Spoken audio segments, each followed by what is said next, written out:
toujours là.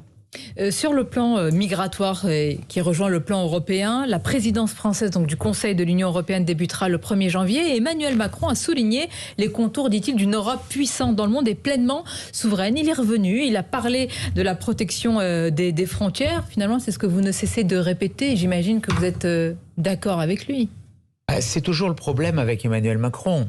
Il y a des mots et puis les paroles ne suivent pas. Donc d'abord, sur la forme, je trouve assez regrettable qu'on prenne cette présidence française qui va durer 6 mois en pleine campagne électorale. Aurait-il fallu faire il y a eu en Allemagne des cas précédents. La laisser à un autre pays il y a eu oui, l'Allemagne, c'était le chancelier Schröder, je crois, si je ne dis pas d'erreur, qui avait laissé cette présidence pour ne pas interférer avec le calendrier électoral.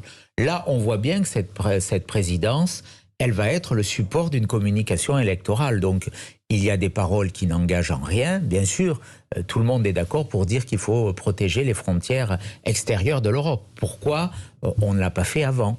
C'est toujours le problème avec Emmanuel Macron. Il peut avoir des mots justes.